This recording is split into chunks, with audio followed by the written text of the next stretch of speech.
I'm going to. I'm testing out YouTube Live for a couple of different reasons, and I'm calling it test, test, test, not just because of testing the YouTube Live, but also because I want to ask you a question. Do you test what you're told? Do you test what you're told? Let me give an example. We live in this ADD society of squirrel here, squirrel there. We're subject to alerts on our phone, text messages, Facebook notifications, YouTube notifications, on and on and on and on, Instagram, whatever. Okay. And you always hear people say things like, I'll give you an example.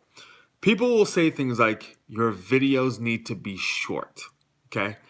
I was just at an event, and not only have some of my videos not been short, I've made sure some of my videos are extra, extra long. And it depends on, what platform we're talking about. But let me give you, for instance, if I was shooting a tutorial and I wanted to show someone how to get started, get set up, and get going with a particular software, if that video took 40 minutes, then it took 40 minutes. If that's what I was teaching them how to do, how to get in, how to get going, right? How to get started, how to get going, right?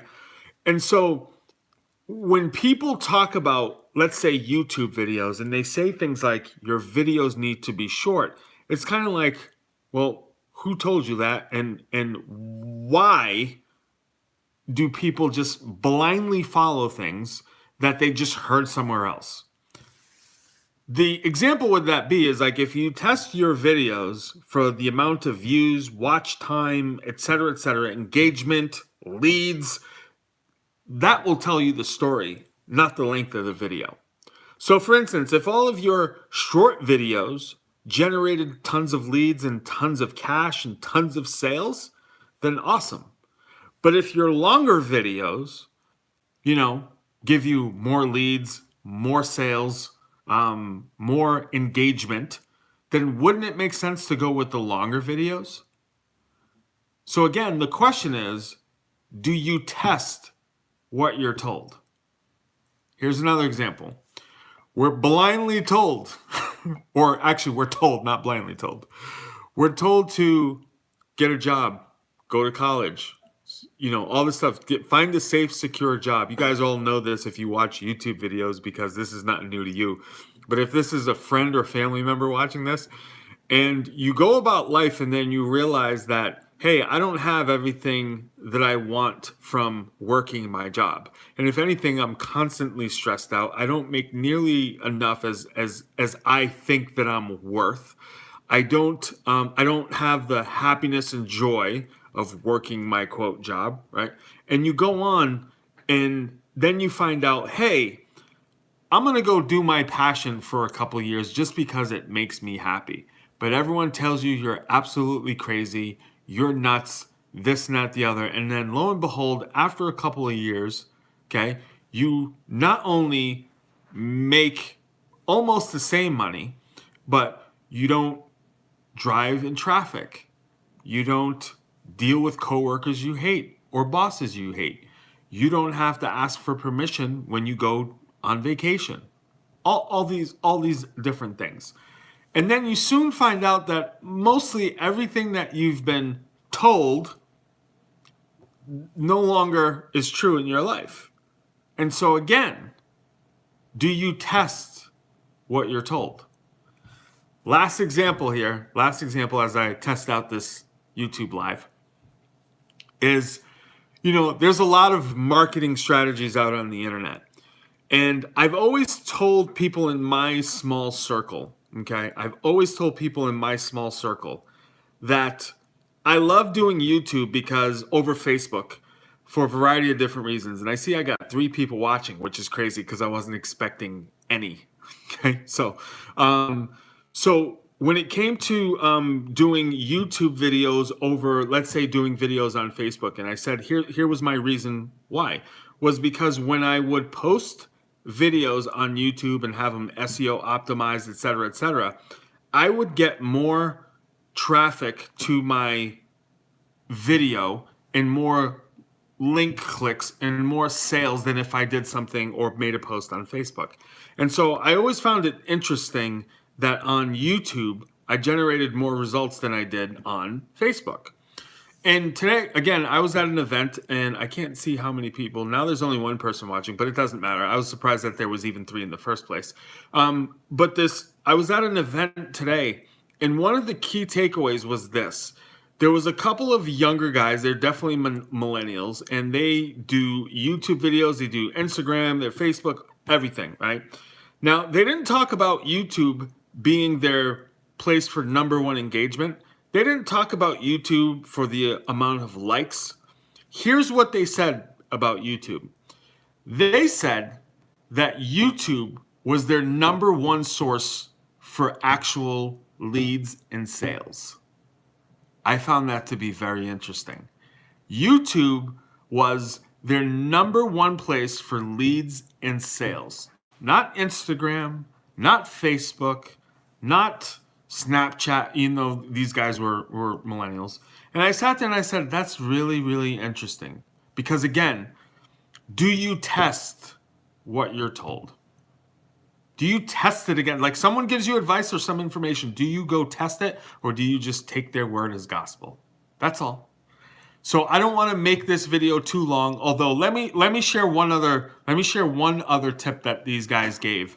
And it was in response to YouTube's quote algorithm.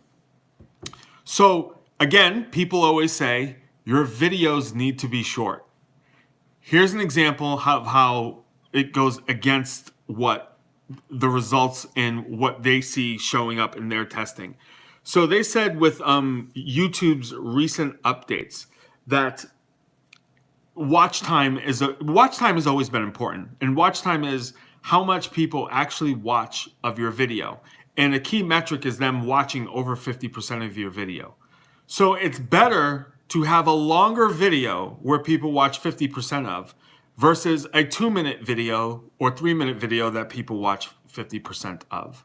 So again, the longer video will win out, which was very interesting. But again, I'm not going to take that as gospel. I'm going to test that myself. Not that I was ever up against the clock when I was making my videos, because you'll see I have some of my videos for simple affiliate marketing videos, etc. They'll average around 7-8 minutes. I don't do the whole, they need to be short. I've always said your video needs to be as long as it needs to be for someone or the person watching your video to get the point of what you're explaining, demonstrating, or otherwise. And so the same thing holds true now. So as I'm approaching 8 minutes though, I'm also doing this as a test. So I want to make sure I get to 10 minutes, which I'm pretty much coming close to. So this is my first YouTube live. I see these other buttons on here, so I'm just going to click just because I am testing stuff and I don't want to mess anything up here, but I do see there is one person watching. And if whoever that person is, feel free to make a comment below. Just let me know what you thought about this particular video. And I have a question for you. Do you test what you're told, or do you just blindly follow information just because your coach, mentor, whoever? Because here's another key point. Is I heard this a while back, and it was when it pertained to information that we receive, and it goes like this: don't do what the gurus tell you, or wait, no, it went. What was the guru say? Don't listen to what the gurus say. Do what the gurus do. Don't listen to what the gurus say, but do what the gurus do. And so again, when it comes to if they're giving you a strategy but they're not using it, you'll know. If they're saying one thing, doing another, and you spot the different inconsistencies, you'll know. That's if you're actually watching and paying attention. So we're at 9 minutes and 40 seconds, and I just want to make sure that I get over 10 minutes as I'm testing, because again, someone gave some great information at an event that I was at. And so do you test what you're told? That's all I got to tell you. That's all I got to ask you. and I'm gonna sit here and ride it out for the next, I don't know. Oh, it says I'm over 10 minutes now. So that's it. That was my first YouTube live, and I already asked that. I've noticed a couple cool changes with YouTube as well, so I might as well just cover those three really quick. Number one, I noticed that YouTube is making it more of a social platform. I've noticed I've been able to make posts or there's a chat feature now that even though I know a lot of my friends or community are not using just yet, I think it's something we should use because I'm kind of tired of Facebook, to be honest with you. I've always loved YouTube more, even though I probably don't spend as much time as I should. But with that said, I'm liking these new features. So that's one. Number two, I noticed YouTube just recently started YouTube stories. So I haven't dug into that yet, haven't watched any videos on it yet, but I will here shortly. And then number three, we're able to, like I said, this is my first live, so this would be number three. You can go live, and I know that's not a new feature, but this is new to me because normally I do the whole record, edit, upload kind of thing, and this is the first time I'm going live on YouTube just to kind of test it out. So I might do more of these depending on, depending on me testing what goes on. But with that said, I'm done. It's over 10 minutes. I think it says 11 minutes now. So I'm going to kill this YouTube live. But this was me testing. And for you, I just have that one question. Do you test what you're told? Take care. Have a fantastic day. God bless. And I'll talk to you soon.